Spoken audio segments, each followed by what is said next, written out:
Voilà, merci beaucoup. Alors, on va parler cette fois-ci de la bonne gouvernance en République démocratique du Congo. On a vu dans les dossiers qui a beaucoup plus fait parler la toile et même l'actualité en République démocratique du Congo, c'est revirement dans le dossier des lampadaires ainsi que forages.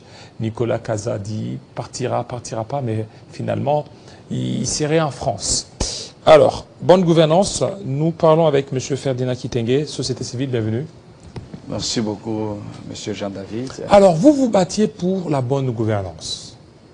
Mais aujourd'hui, cette bonne gouvernance est foulée aux pieds. Est-ce que vous êtes conscient? Merci beaucoup. Nous ne pouvons pas dire que la bonne gouvernance est foulée aux pieds, parce que la bonne gouvernance en soi, c'est tout un processus, surtout dans les activités des affaires publiques, comment ça se gère et comment ça se coordonne. Et aussi, il y a les indicateurs qui doivent être déterminés, et aussi l'aspect purement ou le respect des droits de l'homme, et qui sont comme au satire général le respect de l'état des droits. Et c'est ce qui fait l'ossature de la bonne gouvernance. Aujourd'hui, avec tout ce processus, on ne peut pas dire que la bonne gouvernance est foulée aux pieds non plus. Nous disons tout simplement que la bonne gouvernance, c'est tout un processus. Donc c'est une école, c'est une procédure, ce sont des étapes qui se suivent. Oui, mais il faut voir quand même l'effort. Il faut voir un effort par rapport à cette bonne gouvernance.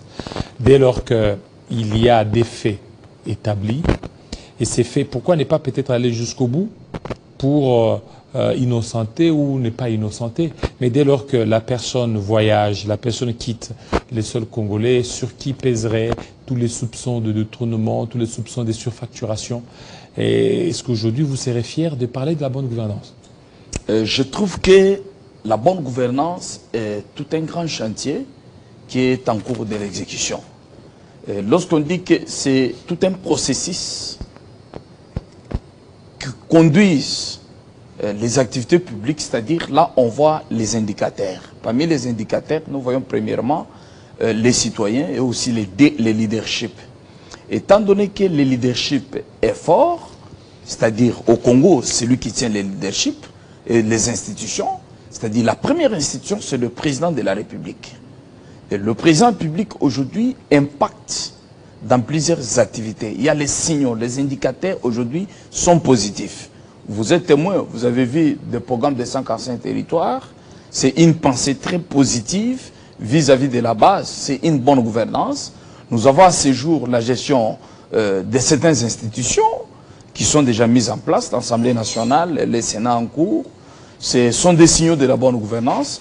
Nous avons les gouvernorats, c'est-à-dire les institutions provinciales qui sont déjà installées, les gouvernorats et aussi les assemblées provinciales. Ce sont les signaux de qui marquent les indicateurs de la bonne gouvernance, parce qu'il faut qu'il y ait la stabilité institutionnelle, la cohésion pacifique et aussi la paix. Ça, c'est le premier signe. Deuxième signe parmi les indicateurs, nous voyons aussi la lutte contre la corruption. Voilà. Et aussi l'état des droits, voire la consolidation des droits de l'homme. C'est ce qu'on appelle les indicateurs forts de la bonne gouvernance. Bon. Alors, dès lors que l'un de ces indicateurs faisait défaut, c'est qu'il y a anguille sur roche. Normalement, il y a... Comme par exemple, lutte contre la corruption. Nous en sommes témoins. Nous avons fait en tant que coordonnateur national de la société civile révolutionnaire. Notre organisation est presque implantée dans toutes les 26 provinces. Vous avez suivi, nous avons martelé, même ici, nous avons parlé et on a obligé les sanctions exemplaires à l'égard de ceux qui détournent et ceux qui volent. Et là, je touche les points que vous venez de citer ici du ministre, de l'ancien ministre de Finances, M. Nicolas Kazadi.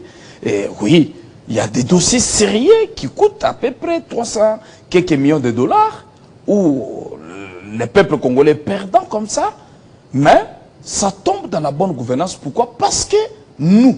Ça tombe dans la bonne gouvernance? Je vous ai dit dans la mauvaise gouvernance ou bonne gouvernance? Non, non. Je vous ai dit une chose, qu'il y a les indicateurs, parmi lesquels les citoyens se trouvent dans la bonne gouvernance.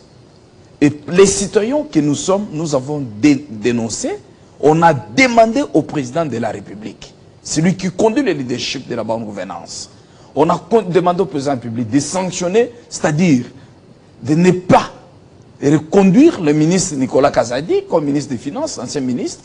À ce jour, il n'est le plus.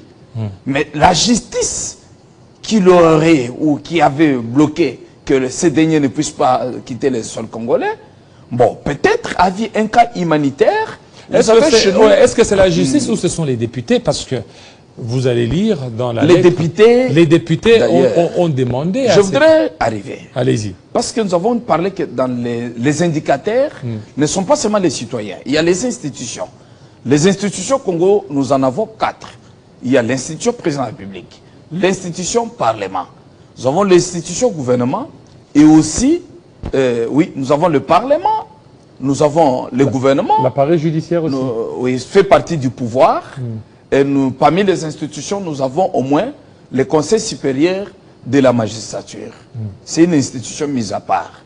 Bon, si l'institution Parlement accorde, autorise, parce que c'est leurs collègues députés, d'office, l'institution appareil judiciaire devait apprécier la question, voir la faisabilité, parce que ici, chez nous, la beauté du droit, c'est quoi?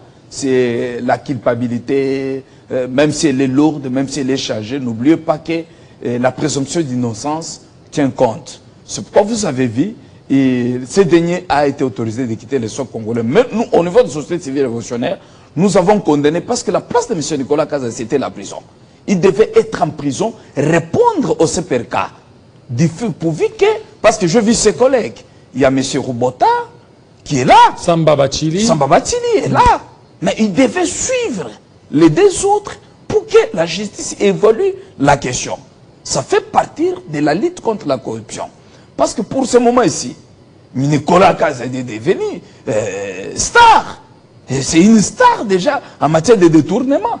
Donc nous condamnons franchement et nous faisons aussi appel à l'appareil judiciaire pour qu'il puisse un peu revoir. Mais vous savez, le Parlement a une primauté par rapport à l'appareil judiciaire.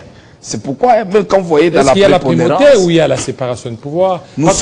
Parce que si vous parlez de la primauté, c'est que le principe de Montesquieu sur la séparation de pouvoir n'aura vraiment rien. Nous sommes dans un régime semi-présidentiel où le pouvoir contrôle le pouvoir.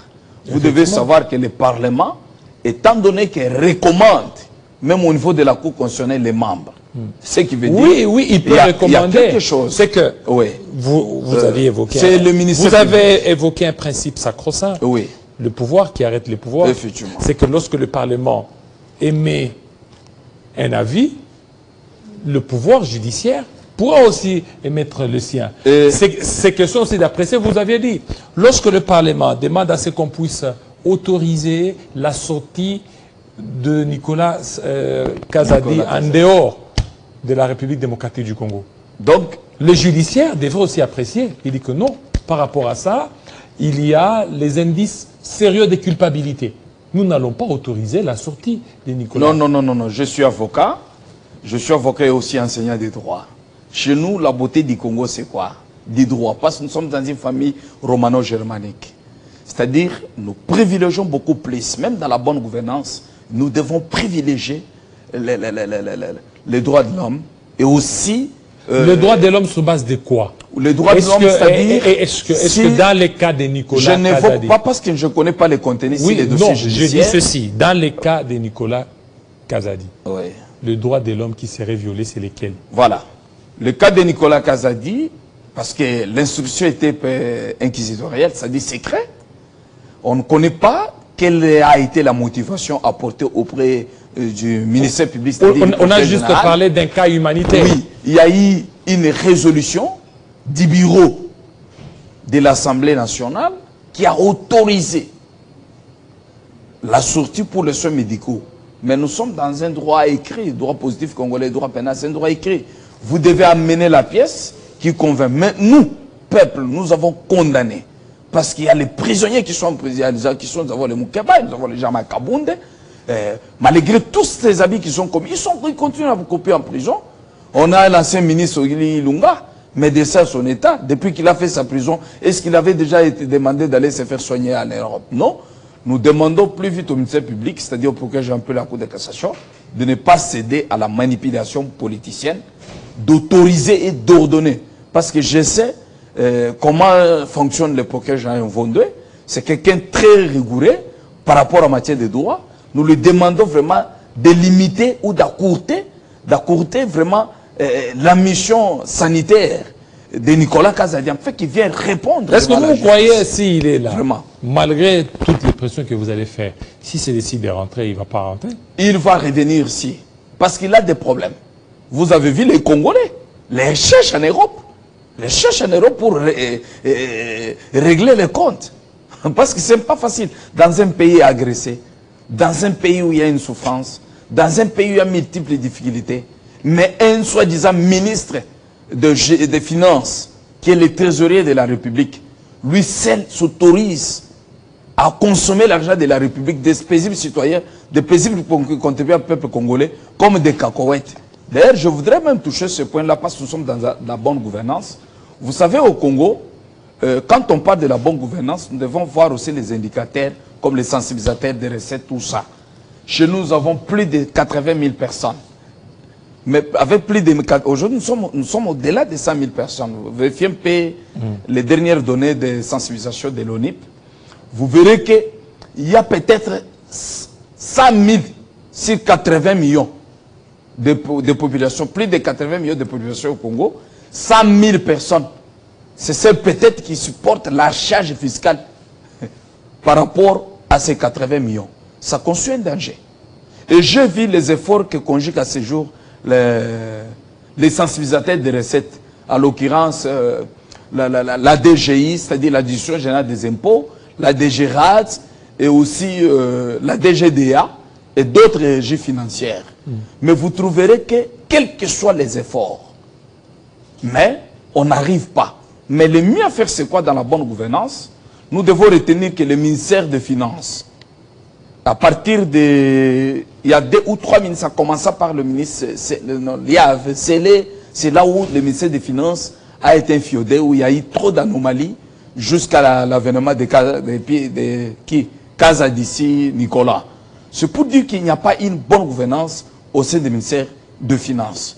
Là, c'est la responsabilité du leader qui gère la République, le président public, qui doit revoir. Et non seulement ça, nous avons un gouvernement qui est mis en place. Vous avez vu Mme Sminois, qui se prétend faire quelque chose, oui, je sais. Une femme est capable, elle est capable de faire quelque chose. Mais jusqu'à ce jour, ça fait 3 semaines avec son gouvernement installé. Vous voulez qu'elle fasse quoi même? Aucune formation des membres du gouvernement. Aucune formation? Aucune formation, aucun atelier de formation. C'est pourquoi, comme conséquence, n'importe quel ministre, il sort le matin, il se réveille, il échange avec sa femme, avec sa concubine, avec ses amis. Demain, il prend l'arrêté, il prend un communiqué, il prend une décision, il suspend telle activité, et il prend une décision, dit, je vois ceci. J'ai suivi même quelqu'un qui a dit quelque chose ici avant mon prédécesseur. Je le suivais quand il disait que il faut le problème de l'homosexualité. Non, non. Il y a toujours un travail plutôt, ou des travaux en amont qu'il faut prendre avant de se prononcer en aval. C'est pourquoi le ministre doit servir des séminaires de formation. Vous savez... Donc il y a un problème jusque-là. Il se pose problème. Aucun séminaire de formation jusque-là. Aucun séminaire de formation. C'est pourquoi vous voyez, n'importe quel ministre sort, je suis gestionnaire de mon secteur. J'ai vu même un communiqué qui sort, ce qu'on avait reproché à Nicolas Kazadi hier. J'ai vu un communiqué là, je ne sais pas si c'est vrai ou faux, mais on a vérifié, le communiqué existe.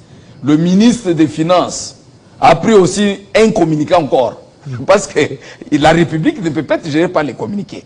Le ministre a comme pouvoir, il prend une décision par la voie d'arrêté. C'est la Constitution. Le Premier ministre prend le pouvoir par la voie du décret. Le président public prend le pouvoir par la voie d'ordonnance. Mais ici, ce sont des communiqués. C'est pour dire que ce sont des risques de la bonne gouvernance. Vous allez voir. Le ministre des Finances actuel a pris aussi un communiqué. Oh non, je suspends la prime des agents equity. Non, non, il a dit suspend la prime des agents j'ai dit affectés dans des registres financiers depuis janvier. Il veut aussi rendre compte. Donc, nous risquerons de vivre vraiment il y a aussi une autre ministre qui a pris la suspension de cette histoire d'equity au niveau des RT-Duc. On verra tout. Parce que ce n'est que le début. Pour recadrer ces gens-là, nous connaissons, parce que c'est pourquoi ici devant vous, nous avons demandé le changement de la Constitution. Parce qu'on ne peut pas vivre dans un État là. Quelqu'un qui anime son parti politique, qui n'a ni siège, qui n'a ni idéologie efficace. Demain, c'est lui qui vous envoie les gestionnaires, qui seront nommés ministres. Donc on ne sait même pas leur profil scientifique. Est-ce qu'ici il y a un problème? Il y a un problème de révision constitutionnelle ou il y a un problème d'homme? Il y a un problème d'homme au Congo. On peut réviser un problème de la Constitution. Ce sont des problèmes. Et donc, d'abord, cette Constitution, elle n'est pas respectée. Non. Maintenant, vous voulez la réviser. Alors, le plus important, c'est d'abord commencer à réviser les têtes. Je vous dis une chose. Dans le régime financier aujourd'hui, parce qu'on ne peut pas parler des mines. Mines, ce sont les étrangers qui viennent, ils ramassent, ils les transportent comme ils veulent. Quand des matières brutes comme des minéraux qui sortent bruts dans un État, là c'est une exagération. On peut dire que c'est un pillage de ces minéraux-là. C'est ce qui a fait qu'il y ait guerre. Mais au Katanga, ça sort comme ça, sans contrôle. Mais voyez maintenant, à ce jour, nous sommes dans les régies financières. Ce qui développe les États qui n'ont pas de minéraux, c'est l'impôt. L'impôt. Je vous dis vrai. Je vis Télé 50. Vous avez fêté ici, félicitations et joyeux anniversaire, d'efficacité de la bonne gouvernance, par le biais du coordonnateur Jean-Marie Kassamba, le directeur général. C'est un homme à féliciter. 14 ans. Sans quoi, avec un personnel efficace, il faut féliciter cette gestion. Voilà. Ici, l'impôt qui devait être contribué et profiter à tous les Congolais. Parce que même l'argent des lampadaires, là, c'est l'impôt qui a produit ça. C'est l'argent des paisibles citoyens qui contribuent. Mais avec les gestionnaires comme... il y a certaines entreprises qui sont bien gérées, comme au niveau de la DGI. Il y a les DG là encore, c'est qui...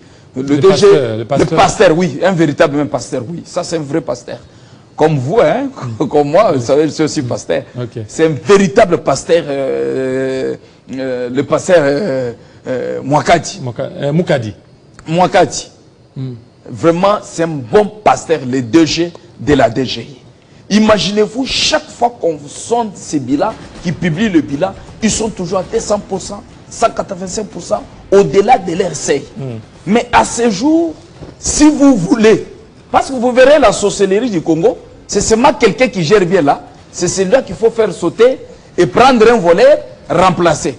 Prenons l'hypothèse encore comme, vous voyez, Barnabé Moukadi, les DG, non? Donc la façon qu'il gère, avec toute son équipe, quel que soit les Kokajam, les Kazali, il a suspendu même le prime des paisibles citoyens, les agents là, mais il continue toujours à maximiser les recettes. Voilà les gens qu'on peut même prendre dans un État ordonné, les mettre Premier ministre, les mettre ministre des Finances, les mettre pour jouer... Est-ce que maintenant, aujourd'hui, vous êtes fiers? Y compris aussi au niveau de l'Office des routes. L'Office des routes a mis des ponts, nous avons fait la campagne électorale, il y a les endroits qui étaient inaccessibles, on a senti que vraiment... C'est ça la bonne gouvernance. Le problème c'est quoi? La vision, quand le président public, quand la communauté internationale a compris que Félix Tshisekedi va changer les pays, la RDC, le mieux à faire c'est quoi? Lui imposer une guerre injuste. Cette guerre-là est une guerre pour mettre les Kokajam à la bonne gouvernance et au leadership du président Tshisekedi. Voilà. C'est quoi nous, peuple congolais, pour consolider ce que nous avons comme bien et potentialité de richesse, nous devons tous être derrière le président de la République, en fait qu'on boycotte le dialogue. Vous avez vu que dans la bonne gouvernance, on met des coques à jambes. Comme l'histoire, vous avez suivi hier, le Conseil de sécurité des Nations Unies s'est réuni pour évaluer sur la sanction C'est-à-dire la RDC ne peut plus continuer à exporter les armes, acheter les armes, tout ça. Pourquoi? Parce qu'ils ont senti qu'il y a un leadership capable de changer les choses. La fois passée, vous nous avez suivis en tant que société civile, nous avons fait une sortie médiatique. On avait demandé pour terminer, alors, que le président public puisse dissoudre l'Assemblée nationale. Pourquoi? Parce que dans la bonne gouvernance, il faut qu'il y ait des textes, des lois. Il faut dissoudre l'Assemblée nationale. C'est correct. Parce que l'Assemblée nationale, si était normale, ne pouvait pas accorder l'autorisation de sortie à Nicolas Kazadi. Ça, je vous dis vrai. Et nous avons fait 5 ans. Aucune loi qui profite des Congolais. Avec le Parlement Mbosso, Mme Abunda et les autres. Aucune loi qui impacte. Tout ça, c'est parce que vous avez échoué aux élections. Est-ce que si vous étiez élu, vous aurez demandé aussi... Et si nous parlons du peuple congolais, oui, mais parce je ne peux même pas parler de moi. Voilà, merci. Parce que nous, le souci majeur est de changer les choses. Merci. J'appelle le peuple congolais d'être derrière nos FRDC voilà. Pour la bonne gouvernance, qu'on limite les Rwandais qui nous agressent et aussi d'être le président Tshisekedi. Merci beaucoup. Mais le président Tshisekedi, c'est une chance pour cette République. Ça, vraiment, nous devons marteler ça. Merci. Il a une vision claire et nette pour que le peuple puisse vivre. Mais la composition de certains triages dans des services publics, cela il doit aussi soumettre à une étude très approfondie. Voilà, afin que les choses changent, les choses évoluent vraiment. Merci selon beaucoup, sa vision. Monsieur Ferdinand Kitenge. Vous allez comprendre que il est de la société civile. Hein. Je suis coordonnateur national. Coordonnateur national de la société civile révolutionnaire. Voilà. Voilà. Donc, vous allez sentir qu'il est en train de défendre beaucoup plus ses idées, même les idées de beaucoup de Congolais. Merci fidèles téléspectateurs. Restez branchés sur Télé 50. Tout à l'heure, à 20h, heure de Goma, 19h de Kinshasa, ça sera la grande édition d'Arlette Boutella. Restez branchés sur Télé 50. À très bientôt.